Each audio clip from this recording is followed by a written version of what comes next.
দর্শক, নিউজ 24 ইন্টারন্যাশনালের শুক্রবারের সাপ্তাহিক আয়োজন অন্যরকম সংবাদে আপনাদেরকে স্বাগত জানাচ্ছি। আমি নাফিসা হক। সৌরজগতের দ্বিতীয় ক্ষুদ্রতম গ্রহ মঙ্গল নিয়ে মানুষের মনে কৌতূহলের শেষ নেই। এবারে সেই গ্রহের আদলে তৈরি করা হয়েছে বিশাল আকৃতির ভাস্কর্য। পুরো লন্ডনের জাদুঘরে সেই ভাস্কর্য দেখতে প্রতিদিন ভিড় করছেন দর্শনার্থীরা। আগামী বছর 20 জানুয়ারি পর্যন্ত চলবে মঙ্গল গ্রহের এই ভাস্কর্য প্রদর্শনী। যেন মঙ্গল গ্রহ অবতরণ করেছে পৃথিবীতে। পূর্ব লন্ডনের Greenwich old royal naval college জাদুঘরে গেলে এমনটাই মনে হবে দর্শনার্থীদের। সৌরজগতের লাল গ্রহটির আদলে সেখানে তৈরি করা হয়েছে বিশাল আকৃতির একটি ভাস্কর্য। 18 শতকের চিত্রশিল্পী স্যার জেমস থরহিলের আঁকা রাজা ও দেবতার নানা ঐতিহাসিক চিত্রকর্ম দিয়ে জাদুঘরের দেয়ালগুলো সাজানো হয়েছে। তবে সবার নজর কাটছে হলরুমের মাঝে ঝুলিয়ে রাখা ঘূর্ণায়মান মঙ্গল গ্রহের ভাস্কর্যটি। 7 মিটার আয়তনের এই বিশাল ভাস্কর্যটি অত্যন্ত নিখুঁতভাবে তৈরি করা হয়েছে। নাসার হাই রেজলিউশন ক্যামেরাগুলোতে মঙ্গল গ্রহের ভূপৃষ্ঠের চিত্র যেমন দেখায়, এই ভাস্কর্যের দিকে তাকালেও দর্শনার্থীদের কাছে তেমনই মনে হবে। ভাস্কর্যটির প্রতি সেন্টিমিটার মঙ্গল গ্রহের 10 কিলোমিটার ভূপৃষ্ঠের প্রতিনিধিত্ব করছে, যা অভিভূত করছে পর্যটকদের। বিশাল রুমের মধ্যে এত বড় মঙ্গল গ্রহের ভাস্কর্য আপনাকে মুগ্ধ করবে। আপনি পৃথিবীর সঙ্গে এ গ্রহের পার্থক্যগুলোর কথা চিন্তা করবেন। সৌরজগতের মঙ্গল গ্রহের আয়তন তেমন বড় না হলেও এই ভাস্কর্যের সামনে নিজেকে দাঁড়ানোর পর অনেক ছোট মনে হবে।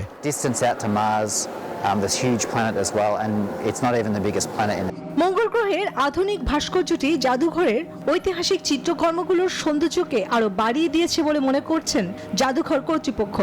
20 জানুয়ারি পর্যন্ত চলা এই প্রদর্শনী দেখতে আগামী দিনগুলোতে আরো মানুষ ভিড় করবে বলে আশাবাদী তারা। চন্দ্রা, নিউজ 24। রিসাইকেল সিটি, এই থিম নিয়ে যুক্তরাজ্যের লন্ডনে আবারও শুরু হতে চলেছে জিঞ্জারব্রেড সিটির আয়োজন। নিজেদের কুকি তৈরির দক্ষতা দিয়ে আবারও নতুন কিছু দেখাতে শুরু করেছেন স্থপতি আর ডিজাইনাররা।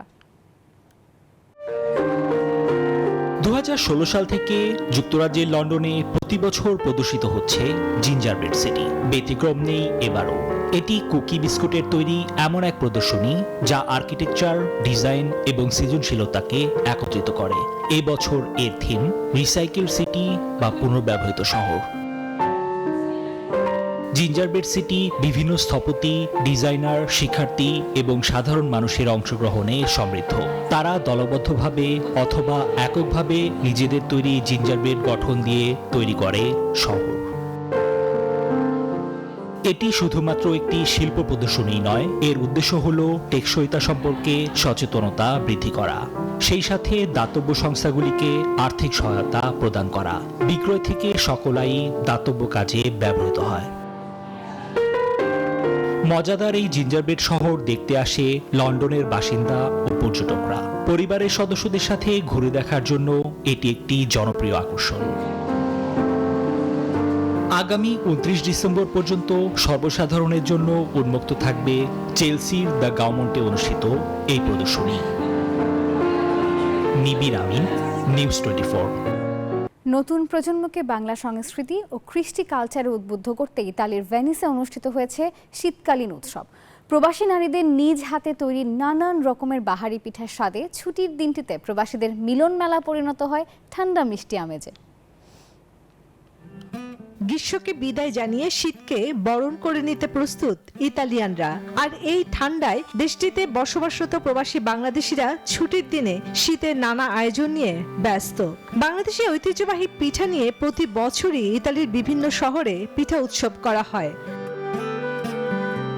বাহারি পিঠা নিয়ে ভেনিসের একটি হলরুমে প্রবাসী নারীদের ব্যতিক্রমী আয়োজনে নতুন প্রজন্মের কোমলমতি শিশু ও পুরুষের সমাগম অনুষ্ঠানকে পূর্ণতা দেয়। পিঠা ছাড়াও এই আয়োজনে গ্রাম বাংলার ঐতিহ্য বিভিন্ন রকমের ভর্তা ভাত ছিল সকলের পছন্দের। নাচে গানে আনন্দ উচ্ছ্বাসে মেতে ওঠেন সবাই। সারাদিন খাওয়া দাওয়া আর আনন্দ উৎসবে কিছুক্ষণের জন্য হলরুমটা হয়ে ওঠে ছোট একটি লাল সবুজের বাংলাদেশ। এখানে আমাদের যে বাচ্চারা বড় হচ্ছে দেখা যায় ওরা তো আমাদের দেশের যে শীতকালীন উৎসবটা পিঠা মেলা এগুলো সম্বন্ধে ওদের তেমন কোনো আইডিয়া নাই বা ওরা জানে না। এই জন্য আমাদের এই আয়োজনটা যাতে ওরা বুঝতে পারে।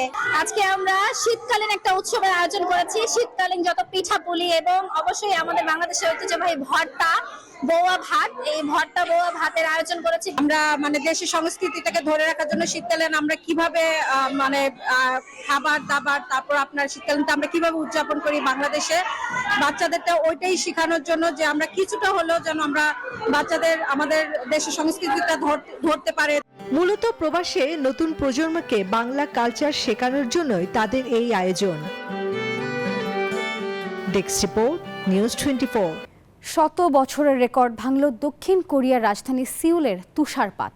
অস্বাভাবিক ভারী তুষারপাতের সাথে তীব্র শীত মোকাবেলা করছে সিউলের বাসিন্দারা। নভেম্বরে অস্বাভাবিক ভারী তুষারপাতে বিপর্যস্ত পূর্ব এশিয়ার দেশ দক্ষিণ কোরিয়া। এবারই প্রথম সবচেয়ে বেশি তুষারপাত দেখলো রাজধানী সিউল। আর শীত থেকে নিজেদের সুরক্ষায় উষ্ণ পোশাকের জন্য অনেকেই ভিড় করছেন শপিং মলগুলোতে। টুপি এবং ঘাড়ের উষ্ণতার জন্য মাফলার খুবই প্রয়োজনীয়, কিনতে পেরে ভালো লাগছে। ঠান্ডার সাথে পাল্লা দিয়ে রাস্তায় গরম খাবারের দোকানগুলোতে চাহিদা বেড়েছে কয়েক গুণ। অনেক তুষারপাত হচ্ছে, এখানকার এক কাপ গরম স্যুপ খাওয়া সত্যিই আমাকে উষ্ণ রাখতে সাহায্য করবে। কেউ বা আবার তুষারপাত উপভোগে নেমে পড়েছেন রাস্তায়। 1972 সালে 28 নভেম্বর সিওলে সর্বোচ্চ 12.4 সেন্টিমিটার তুষারপাত রেকর্ড করা হয়। এবারের তুষারপাত সেই রেকর্ড ভেঙে দিল। চন্দ্রা। ইসরায়েলি নাগরিক পরিচয় জানতে পেরে 2 পর্যটককে নিজের দোকান থেকে তাড়িয়ে দিয়েছেন অস্ট্রেলিয়ার এক নারী। ইসরায়েলি সংবাদ মাধ্যম টাইমস অফ ইসরায়েল জানিয়েছে, উত্তর পূর্ব অস্ট্রেলিয়ার টাউন্সভিলেতে ঘুরতে গিয়েছিলেন ওই 2 ইসরায়েলি। তাদেরকে শাবল দিয়েও আঘাত করার চেষ্টা করেছিলেন সেই দোকানের মালিক। ঘাট ধাক্কা দিয়ে দোকান থেকে বের করে দিলেন এ নারী। শুধু তাই নয়, শাবল হাতে অকথ্য ভাষায় তাদেরকে গালাগালিও করেন তিনি। ইসরায়েলি সংবাদ মাধ্যম টাইমস অফ ইসরায়েল জানায়, গত 23 নভেম্বর 2 ইসরায়েলি উত্তর পূর্ব অস্ট্রেলিয়ার টাউন্সভিলেতে ঘুরতে যান। সেখানে তারা ফ্লাইন্ডার্স টোবাকো নামের একটি দোকানে যান। দোকানে ঢুকতেই তাদের চোখে পড়ে সেখানে একটি সাইনবোর্ডে ফিলিস্তিনিদের সহায়তা করার অনুরোধ জানানো হয়েছে। সাইনবোর্ডটি দেখতে পেয়ে তারা অতি উৎসাহে দোকানের ভেতর থাকা নারীকে জিজ্ঞেস করেন, তিনি কি জানেন ফিলিস্তিনিদের জন্য যে সহায়তা সংগ্রহ করা হচ্ছে সেগুলো কোথায় যাচ্ছে। তাছাড়া ওই সময় নিজেদের পরিচয় দিয়ে জানান, আমরা ইসরায়েল থেকে ঘুরতে এসেছি। ইসরায়েলি পরিচয় শোনা মাত্রই 2 ইসরায়েলি পর্যটককে নিজের দোকান থেকে অনেকটা ঘাট ধাক্কা দিয়ে বের করে দেন অস্ট্রেলিয়ার ওই নারী। এছাড়া তাদের অকথ্য ভাষায় গালাগাল করে বলেন, আমি ইসরায়েলকে ঘৃণা করি, তোমরা নোংরা ইহুদি। অস্ট্রেলিয়ার মানহানি বিরোধী কমিশন ঘটনাটি নিশ্চিত করে জানান, ঘটনার সময় ওই নারী নিজের হাতে একটি শাবলও রেখেছিলেন, যেন ইসরায়েলিরা তার দোকানের ধারের কাছে না আসতে পারে। শিলা আক্তার, নিউজ 24। দর্শক, আর এই ছিল নিউজ 24 অন্যরকম সংবাদের আয়োজনে। আর সংবাদের বিশ্লেষণ জানতে ভিজিট করুন news24bd.tv। এতক্ষণ সঙ্গে থাকার জন্য ধন্যবাদ সবাইকে।